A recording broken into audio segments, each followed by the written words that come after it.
지난 시간에 우리가 그 이스라엘이 메시아를 거부했을 때 얼마나 그야말로 정말 그 철저하고 참 비참한 결과를 초래했는가에 대해서 우리가 살펴보았습니다.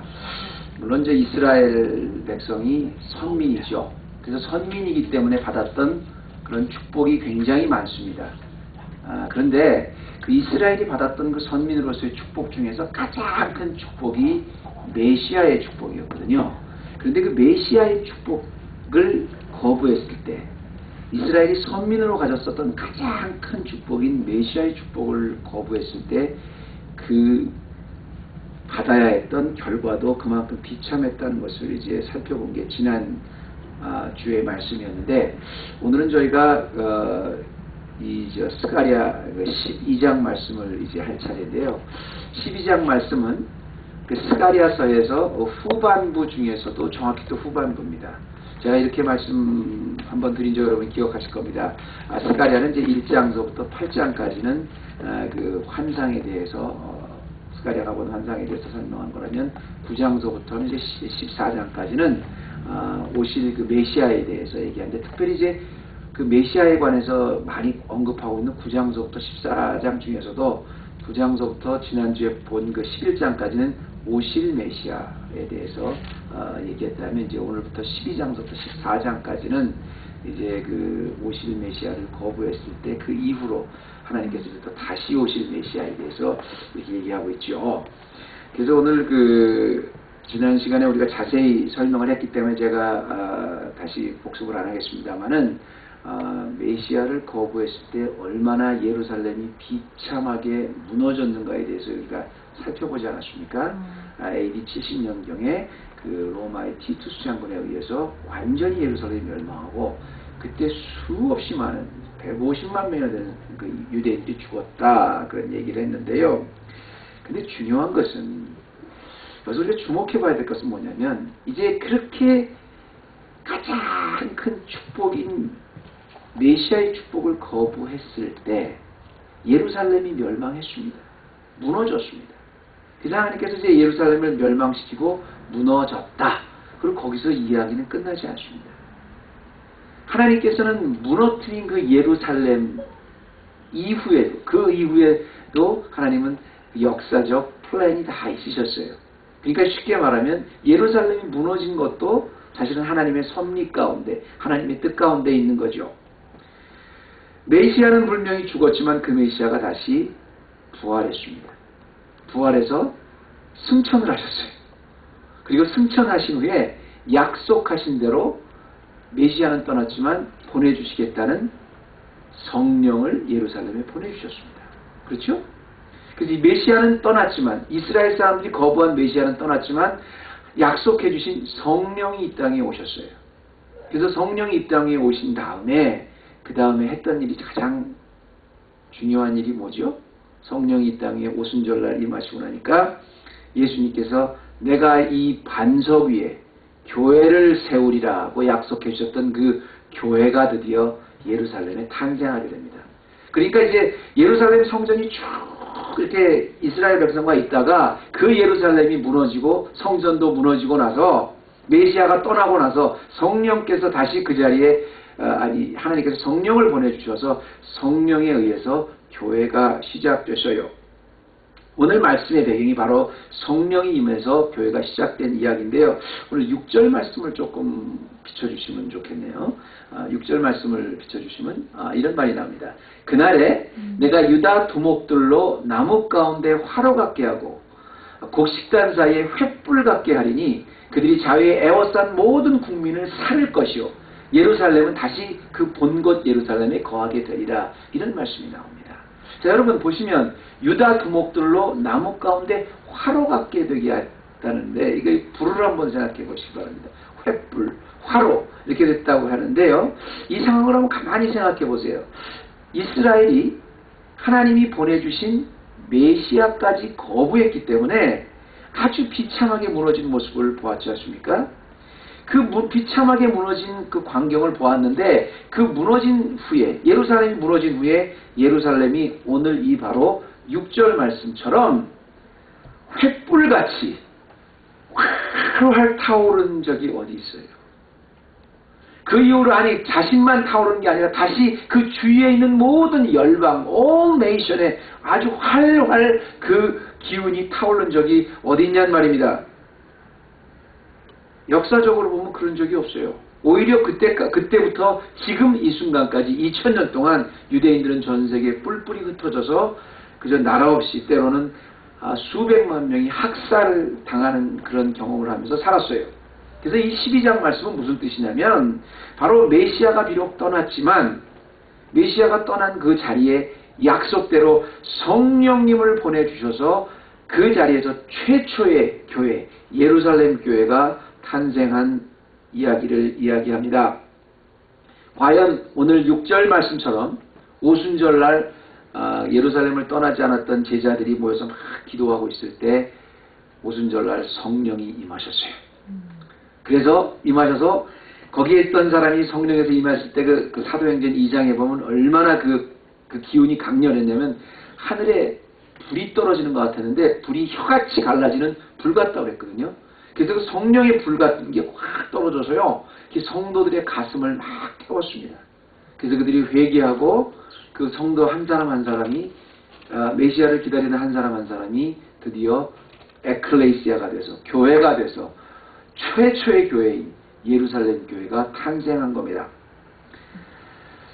근데 참 재밌는 거는요. 예루살렘 교회가 탄생하고 나서 마치 오늘 이 말씀처럼 예루살렘을 넘어서 이제는 온 유대를 넘어서 사마리아를 넘어서 전 세계 그때 당시에 그 세계의 중심이라고 믿었던 로마까지 복음을 운반해가는 그런 모습을 보지요. 참 재밌는 것은 말입니다. 여기 그 유대의 두목이라는 말입니다. 그 원래 그 초대교회에 초대교회 기독교인들은 전부 다 유대인들이었습니다. 그렇죠? 전부 다 유대인들이었었는데 그 유대인들은 원래 굉장히 보잘것없는 사람들이었어요. 근데 그 중에서도 유대인 크리스찬들은 참 힘이 없는 사람들이었습니다. 그렇죠? 유대인 크리스찬들은 외부에서도 그 핍박을 받았지만 유대인 자체 안에서도 굉장히 핍박을 받았던 사람들이었어요. 그런데 그들이 유대의 두목이 되어서요. 그 불같은 성령의 힘이 얼마나 강했는지 예루살렘을 살았을 뿐 아니라 온 유대를 장악하고 전 세계의 중심인 유럽의 중심인 로마를 나중에 AD 3세기에 뒤집어 엎습니다. 그래서 기독교 국가를 만들어요. 그런 거 보면 그 유대 사람들이 얼마나 굉장히 부족했는데도 불구하고 하나님이 쓰셨는데 그 유대오 크리스찬들은 그 초기 기독교인들은 그보다 더 연약한 사람들인데도 썼다는 말이죠. 그게 바로 7절 말씀이거든요. 여호와가 먼저 유다의 장막을 구원하리니 이는 다윗의 집의 영광과 예루살렘의 거민의 영광이 유다보다 더하지 못하게 합니다. 이 말을 여러분 가만히 생각해 보세요. 이게 뭐냐면 이제 그 유다의 장막을 구원했던 이 장막이라는 것은 다른 게 아닙니다. 그냥 텐트예요. 그 천막이에요. 야외에서 잘 수 있는 그 장막인데 유다의 그 장막을 구원했는데 다윗의 집의 영광보다 더하다 그랬어요. 자 보세요.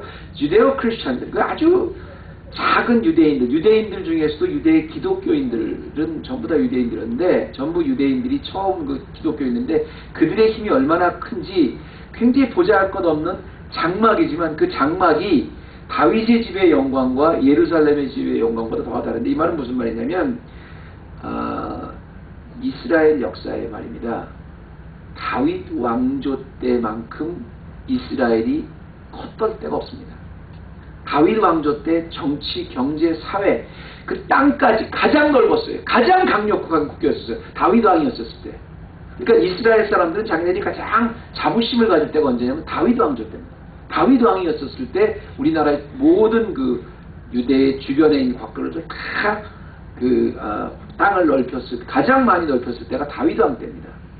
그런데 그 다윗 왕이 넓혔던 그 땅을 넓혔던 그 힘보다 다윗 왕 때 그 유다의 힘보다 유다의 장막 그냥 유다에서 치는 텐트 그냥 텐트 치고 사는 임시 막사 같은 그 집이 다윗의 장보다 더 영광있고 더 크다는 뜻입니다.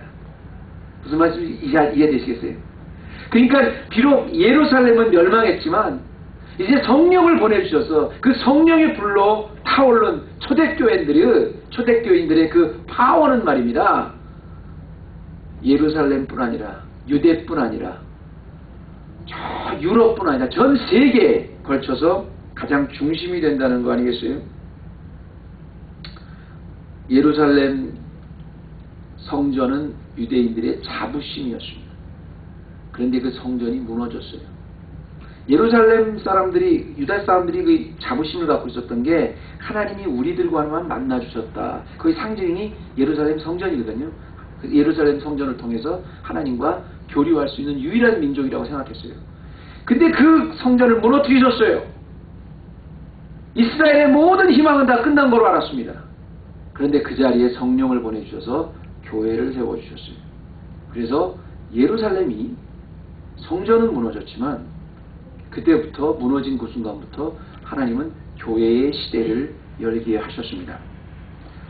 재밌는 것은 나중에 이제 그 성교의 역사를 쭉 보면, 사도행전을 이렇게 쭉 보면 이제 그 복음이 예루살렘을 넘어서 유대와 사마리아와 전 세계로 퍼져나갈 때, 끝까지 퍼져나갈 때도 역시 그 성교의 가장 베이스는 예루살렘 교회가 됩니다.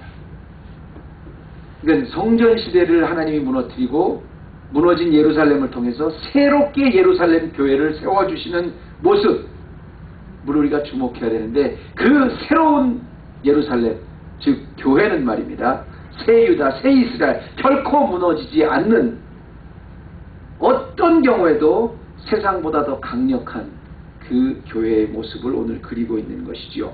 그래서 우리가 오늘 말씀을 통해서, 12절 말씀을 통해서는 예루살렘 성전은 무너졌지만 그곳에 세우신 예루살렘 교회를 통해서 우리가 지금 오늘날 새 이스라엘 된 새 그 교회 아닙니까?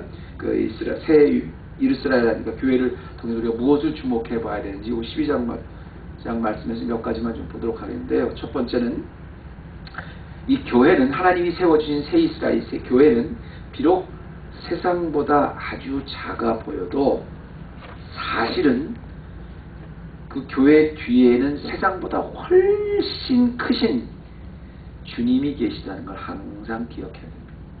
오늘 예루살렘 교회에서 지금 12장 말씀은 그걸 이야기해요. 비록 세상보다 아주 작아 보일 수 있어요. 아주 보잘것없어 보일 수 있을지 몰라요. 그러나 사실은 그 교회를 세우신 분이 주님이기 때문에 교회 뒤에는 항상 그 배경에는 가장 세상보다 훨씬 강력한 주님이 계시다는 걸 알아야 되는데요. 오늘 1절과 그 2절 말씀을 이렇게 시작합니다. 여호와 곧 하늘을 펴시며 땅에 터를 세우시며 사람 안에 심령을, 그러니까 사람의 모든 걸 다 창조하신 분, 육신과 영혼을 다 창조하신 분이 가라사대 뭐라 그랬냐면, 그 2절 말씀에 보면 내가 예루살렘으로 그 사면 국민에게 혼치케 하는 잔이 되게 할 것이며 예루살렘에 에워싸일 때 유다에까지 미치리라, 이런 말씀을 하시는데요.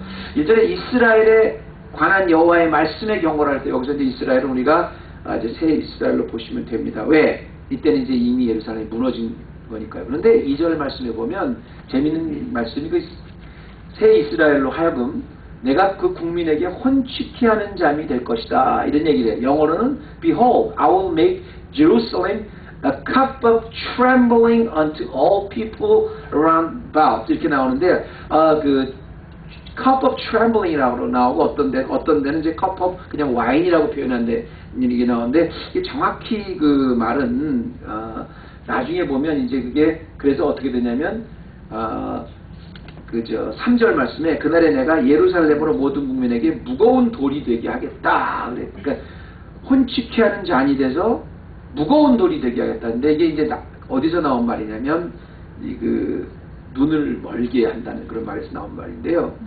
이 말은 뭐냐면 이 세상에 어떤 강력한 군대라고 해도 눈을 멀어서 어떻게 할지를 모르게 그 능력의 상징, 능력의 그 가장 큰 상징의 근원을 끊어버리겠다는 겁니다. 예를 들어서 여러분 우리가 어디입니까? 소돔과 고모라, 그러니까 망할 때 보면 그 사람들이 뭐 군대가 없어서 그렇게 일순간에 망한 게 아니잖아요. 그 뭐 롯 하나 잡는 게 뭐 이렇게 힘들었겠어요. 그 롯 찾아오는 날, 거기는 많은 사람들이 그 다 롯을 찾아오면 천사를 막 내놓으라고 그랬을 때 거기서 눈을 전부 멀게 하니까 막 그 안에서 어쩔 줄 막 모르잖아요.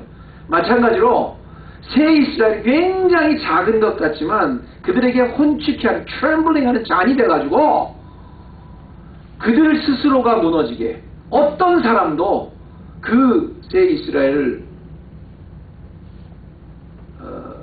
무너뜨리지 못하게 그렇게 하겠다는 겁니다. 여러분 원래 이스라엘 민족도 사실은 하나님이 뽑으셨던 이유가 뭐냐면 가장 작은 민족이었고 보잘것없는 민족이었기 때문에 하나님께서 뽑으신 거예요. 왜냐하면 굉장히 능력 있고 원래부터 큰 민족을 하나님이 뽑으셔서 사용하셨다면 우리가 잘나서 우리가 똑똑해서 우리가 원래부터 힘이 있어서 이렇게 역사를 이룬다 이럴 수 교만할 수가 있기 때문에 하나님이 세상에서 가장 보잘것없는 그야말로 노예 민족 출신의 세계사의 문명을 한 번도 주도하지 못한 아주 보잘것없는 민족인 유대 민족을 뽑으셔서 온 세계의 그 육체뿐 아니라 심령까지 지으신 하나님께서 그들을 사용하셨고 지켜주셨고 또 때로는 바벨론이나 이집트 같은 곳에 포로가 됐을 때도 결국 그들을 그 안에서 멸망하는 게 아니라 훈련을 시켜서 다시 구원해 주신 역사가 예루살렘의 역사 아니었습니까? 그런데 하나님께서 그 작은 예루살렘, 작은 유다를 그렇게 끝까지 보호해 주셨던 그 역사를 뒤로하고 유다인들이 하나님을 거부했어요. 메시아를 거부했어요. 축복을 거부했어요. 그래서 그 견고함이 무너졌어요.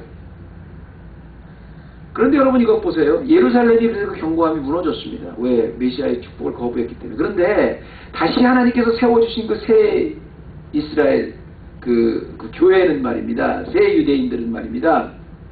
즉 그리스도인들은 그때 당시에 이스라엘 민족 중에서도 유대 민족 중에서도 더 작은 존재들이었어요. 실제로 한번 초대교회를 한번 보세요. 그들이 얼마나 많은 박해를 받았습니까? 수없이 많은 사람이 박해를 받고 그냥 예수 그리스도를 믿는다는 것 자체로 그 네로 황제 때 수없이 많은 사람들이 원형 경기장 안에서 죽었잖아요. 불에 타서 죽고 사자의 밥이 돼서 죽고 엄청난 핍박을 받았잖아요. 그런데 그런 끔찍한 박해뿐 아니라 자기네 민족 안에서도 유대인들은 얼마나 많은 크리스찬들은 유대인 그 자기 민족 안에서도 얼마나 많은 박해를 받았는지 몰라요. 그러니까 세상에 가장 힘없는 존재들이 유대오 크리스찬들, 교회들이었었단 말입니다. 그런데 주님께서 그 가장 힘없는 민족, 그 민족 안에서도 또 가장 힘없는 그 초대교회 그 새 이스라엘을 통해서 약한 자를 들어 강한 자를 부끄럽게 하시는 역사를 하셨습니다. 그게 바로 3절에 말한 그날에 내가 예루살렘으로 모든 국민에게 무거운 돌이 되게 하리니 무릇 그것을 드는 자는 크게 상할 것이라 천하 만국이 그것을 치려고 모이리라 이렇게 나왔는데요. 교회는 약하지만 그 교회의 배후에 계신 하나님은 너무 강하셔서요. 어떤 힘으로도 새 이스라엘을 무너뜨릴 수 없다는 것을 말씀드립니다.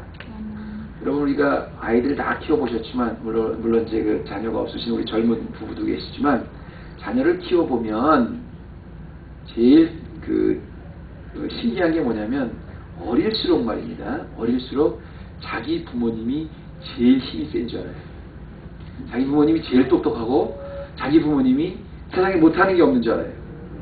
근데 이건 어린이보다 더 그 미련한 그 개를 봐도 알 수 있어요. 저희 집에 개를 키우는데요. 조그마한 개가요.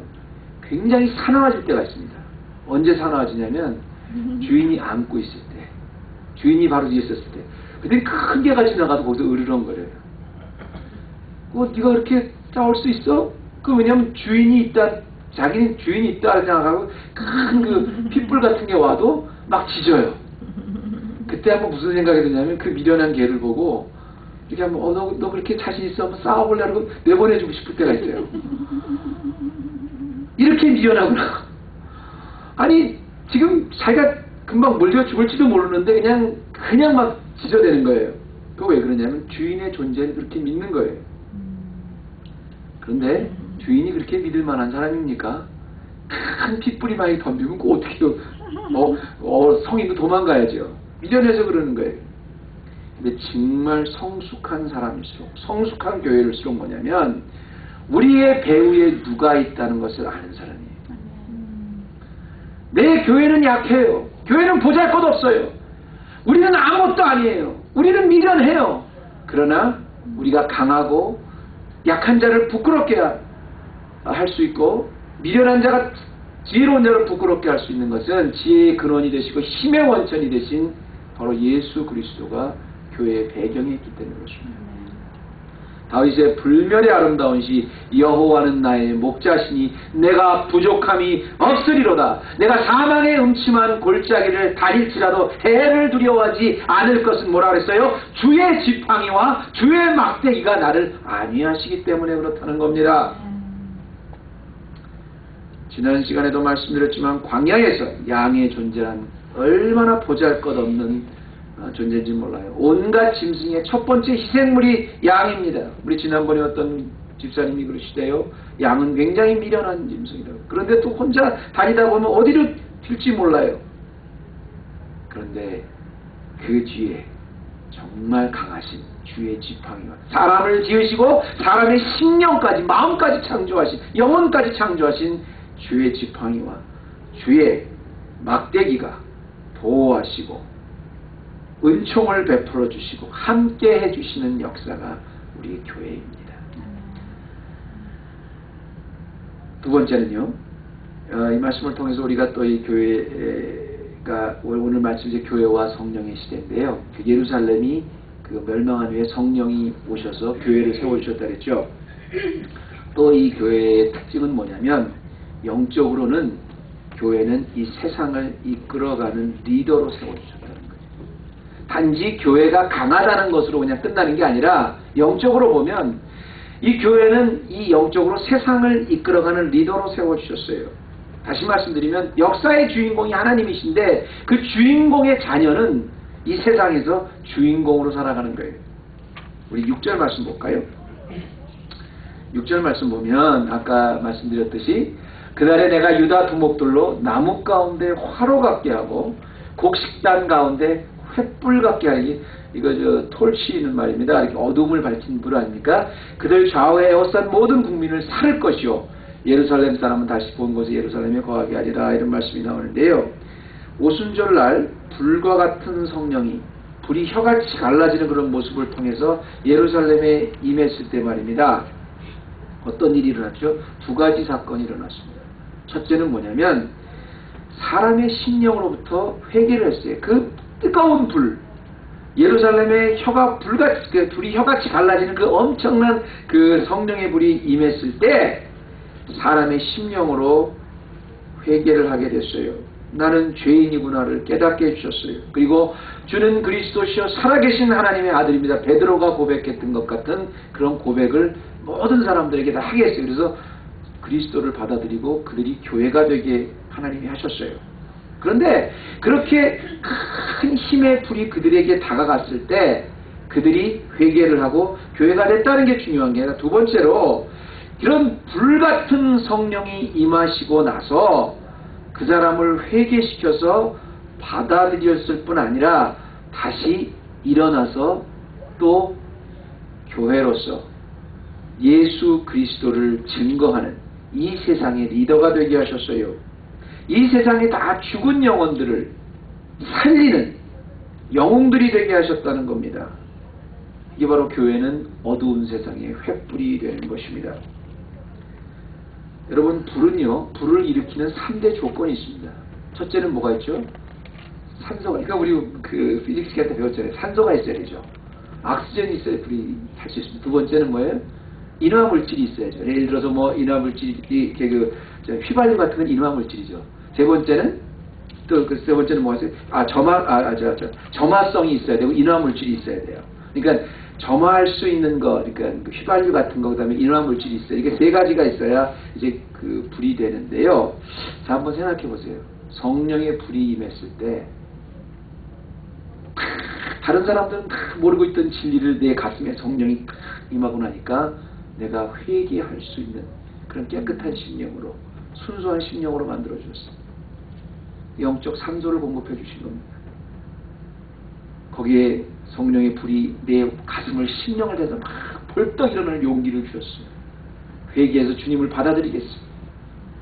그리고 나서 뭐예요? 모든 세상의 주변에 있는 가족, 친지, 전부 다 우리 영적인 인화 물질이 그들에게 또 불을 지필 수 있는 그런 말씀을 주셨다는 겁니다. 누구에게?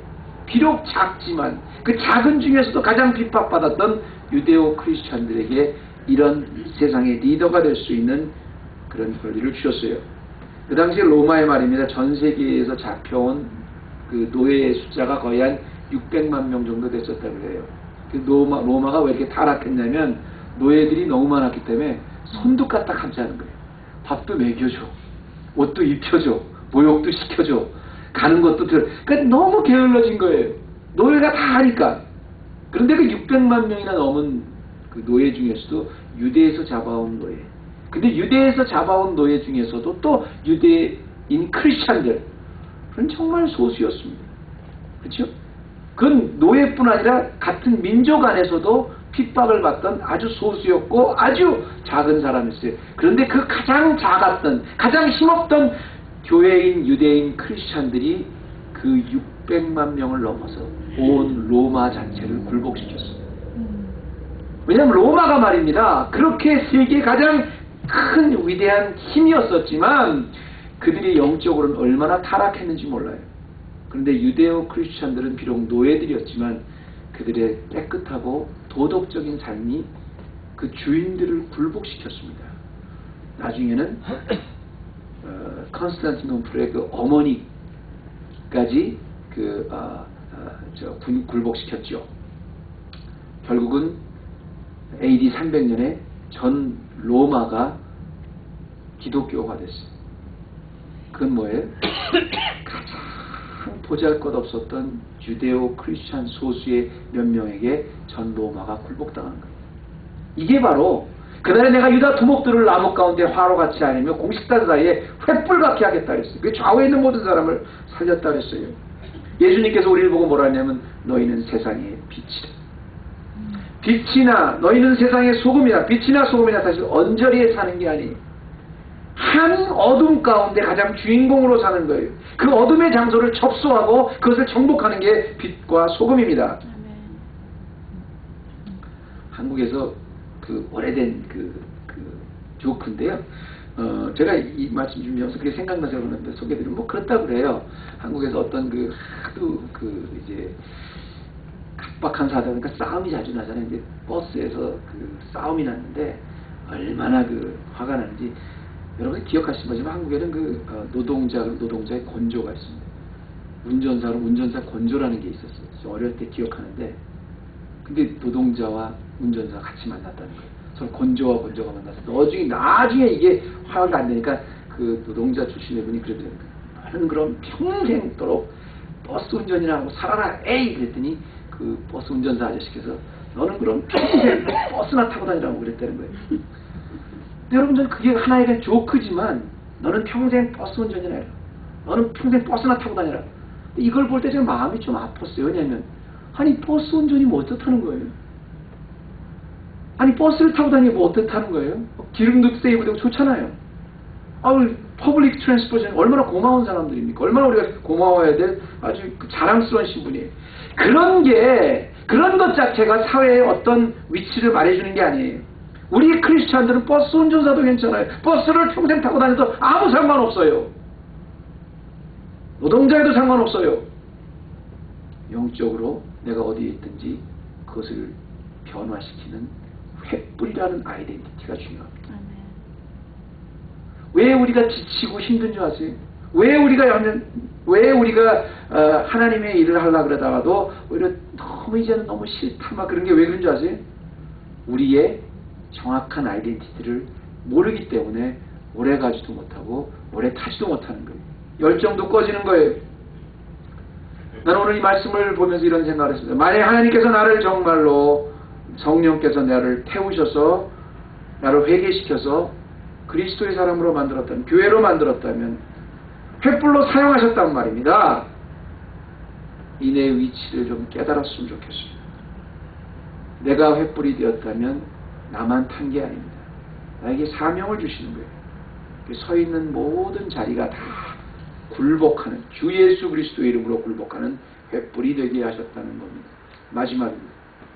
세 번째로 이 무너진 예루살렘의 교회 같은데 또 세 번째 은혜는 뭐냐면 이것으로 통해서 절대적인 희망을 가질 수 있게 된 게 교회입니다.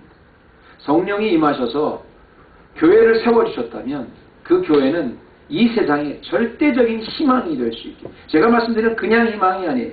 절대적인 희망, absolute hope, 절대적인 희망. 어떤 경우에도 무너지지 않는 아주 절대적인 희망. 상대적인 게 아니라 어떤 사람한테는 좋고 어떤 사람한테는 안 좋고 이런 게 아니라 아주 누구에게나 좋은 절대적인 희망이 되겠다는 거예요. 자, 보세요. 10절 말씀에 보면 이런 말씀이 나오죠. 내가 다윗의 집과 예루살렘 거민에게 은총과 간구하는 심령을 부어주리라 이랬죠. 그냥 은총을 부어주겠다 하지 않았어요. 우리가 예루살렘 교회에 보면 하나님이 성령이 임하셨을 때 거기 있는 모든 사람들한테 하나님의 영이 임하니까 그들이 막 너무너무 마음이 찔려서 어쩔 줄 몰랐어요. 그때 성령이 임해서 너희가 어찌해야 됩니까 그랬을 때 너희가 회개하고 예수 그리스도의 이름으로 구원을 받으라고 베드로가 그렇게 설교하잖아요. 회개의 심령을 부어주셨다는 거예요. 내가 은총과 간구하는 심령을 부어줬다 그랬어요. 주를 막 찾는 심령을 오순절날 부어주셨어요. 예수 그리스도가 2000년 전에 십자가의 못을 받고 돌아가시고 다시 부활하셔서 하늘로 승천하셨는데도 그 구속 사역이 2000년 전에 이루어졌는데도 불구하고 아직까지도 어떤 사람은 예수를 받아들였어요. 주를 고백하고 어떤 사람은 여전히 예수를 거부해서 아직도 주를 고백하지 않고. 왜 그런 거예요? 왜 어떤 사람에게만 그가 예수 그리스도를 받아들여서 교회가 되게 하신 거예요? 그 받은 사람, 그 받아들일 수 있었던 사람은 성령이 임하셔서 은총과 간구하는 심령을 부어준 사람들만 고백할 수 있는 거예요. 그건 2000년 전에 지금도 마찬가지예요. 성령이 그 마음을 터치하자면 절대로 받아들이지 못합니다. 은총과 간구하는 심령을 부어주리니 그들이 찌른 바, 잘 주목하세요. 그들이 찌른 바, 그들이 직접 찔렀다는 거죠. 근데 그를 바라보고, 여기는 이제 그를이라고 나왔습니다만 사실 이게 원어에는 뭐냐면 그를 바라보라고 하는데 그가 원래 원어에는 나를 바라보고라고 나옵니다. 그들이 찔려서 나를 바라보고 이 말이에요. 사실은 나를 바라봤다는 겁니다. 영어로 뭐라 그랬어요? And I will pour upon the house of David and upon the inhabitants of Jerusalem the spirit of grace and of supplication, and they shall look upon me. 나를 바라봤다는 겁니다. Look upon me, whom they have pierced. 자기가 찔른 사람을 보고, 이 말은요 사도행전 2장 37절에 아주 정확하게 예언이 되어 있는데요. 오순절날 성령이 임했을 때 베드로가 벌떡 일어나서 선포합니다. 그 복음을 선포합니다. 그랬을 때 사람들이 얼마나 마음이 찔렸는지 몰라요. 그때 뭐라고 얘기했냐면 너희들이 못 박은 예수, 너희들이 십자가에 죽인 예수, 너희들이 거부한 그 예수가 바로 하나님이 보내주신 예수 그리스도시다. 그런 말을 아주 강하게 했을 때 성령이 거기에 모이는 사람들의 마음을 터치하니까요. 그들이 그를 찌른 것에 대해서 너무 막 괴로워합니다. 너무 괴로워해요. 너희들이 찌른 예수. 그랬을 때 베드로가 찔렸으니까 너희들 조금 고통 좀 받고 있으라 그러지 않았어요. 그들이 너무 마음이 찔려서 그럼 우리가 어떻게 해야 됩니까? 어떻게 해야 됩니까? 애통했다고 했어요. 얼마나 애통했는지 몰라요. 예수님을 찔른 것에 대해서 얼마나 애통했는지 몰라요. 그랬을 때 뭐라 그랬어요? 우리가 어찌해야 할꼬 할 때 그 성취된 예언대로 베드로가 그렇게 얘기합니다. 너희가 회개하여 각각 예수 그리스도의 이름으로 세례를 받고 죄사함을 받으라. 한마디로 은총과 간구와 심령, 은총과 간구하는 심령을 부어주신 결과는 회개하고 예수 그리스도의 이름으로 구원을 받는 것입니다. 그러면 너희들이 그 무너진 심령 가운데, 회개한 심령 가운데, 너무 후회되는 그런 심령 가운데 그걸로 끝나는 게 아니라 정말 절대적인 새로운 소망, absolute hope을 주시겠다는 말씀이죠. 여러분 그리스 신화에 그 나오는 판도라의 이야기 너무 잘 아시죠? 그 판도라는 그 에피메테우스의 그 와이프였는데요. 그 에피메테우스가 상자가 하나 있었죠. 그래서 그 판도라에게 상자를 열어보지 말라 그래요.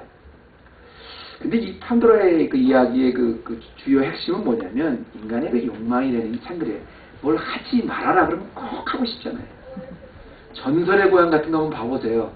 한 달 동안 절대로 밖에서 무슨 소리가 들어도 열어보지 마시오.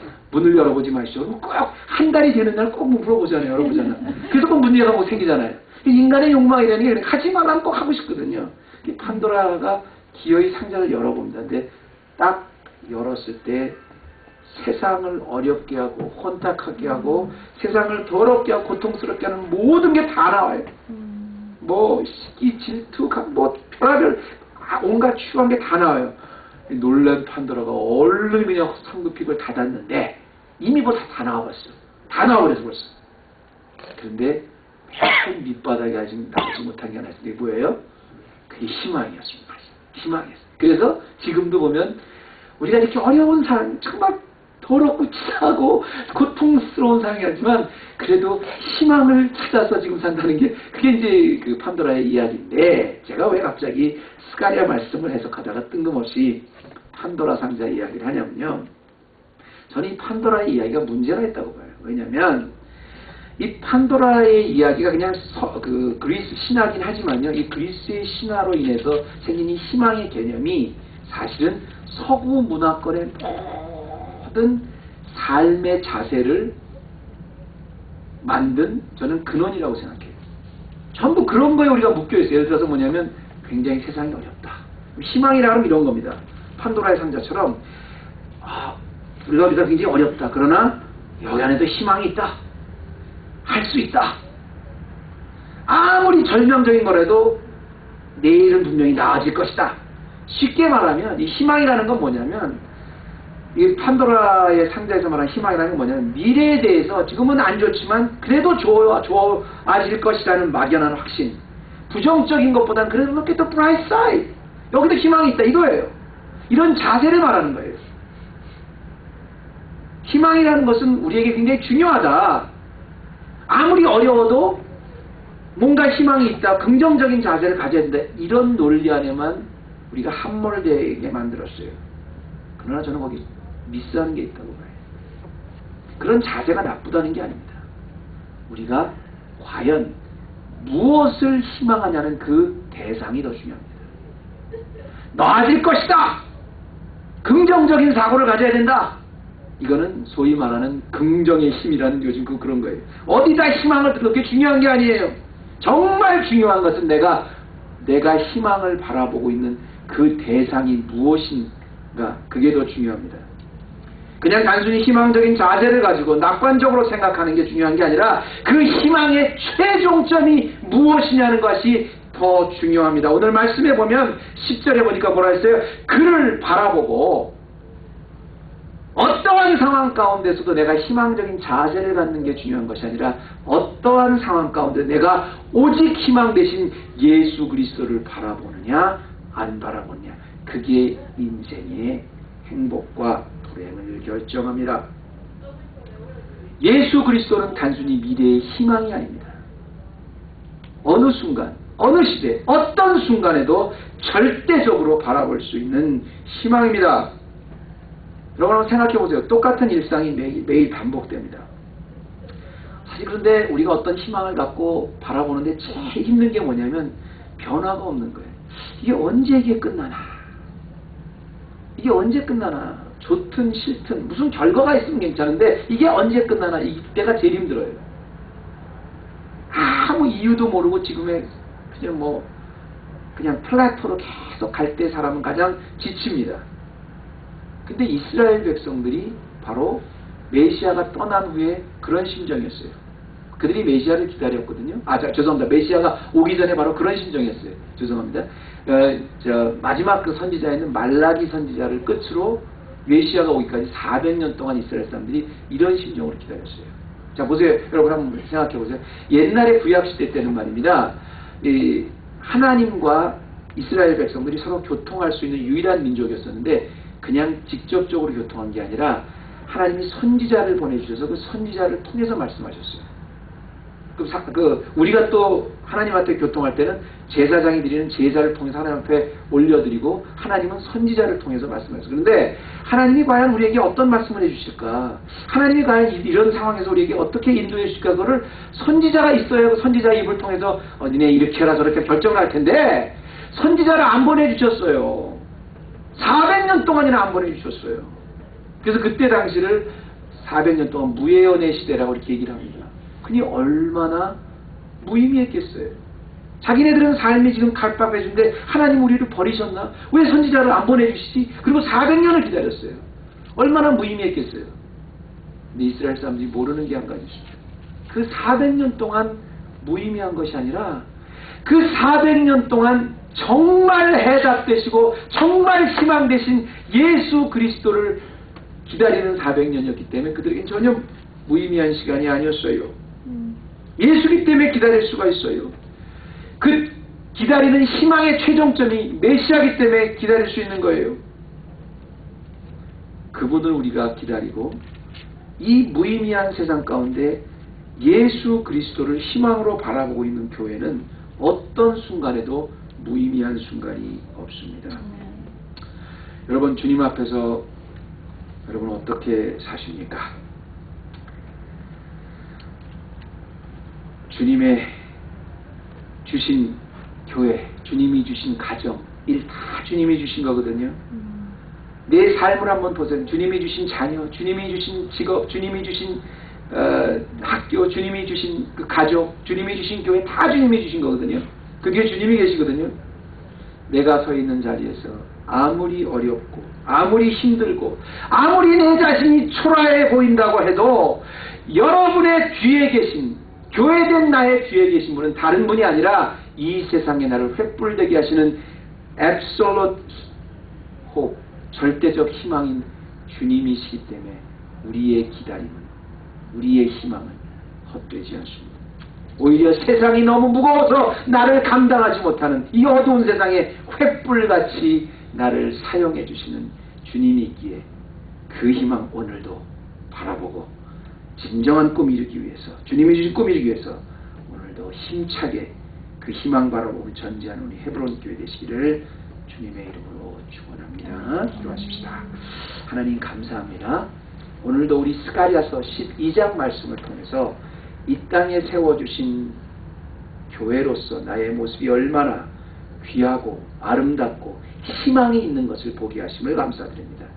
하나님이 성령을 통해서 내 마음을 감동하셔서 주를 주로 고백하게 하셨고 나를 교회 삼으셔서 새 이스라엘 되게 하셨는데 이 땅이 오늘도 횃불의 역할을 감당할 수 있게 도와주시고 아무리 낙심되고 좌절된다고 해도 세상이 침범할 수 없는 주님께 받은 소명으로 나의 뒤에 계신 절대적인 희망 예수 그리스도 때문에 오늘도 행복하게 세상을 환히 비칠 수 있는 우리 헤브론의 모든 성도들 될 수 있도록 주님이 세워주신 아름다운 교회 헤브론 교회 되게 하여 주시옵소서.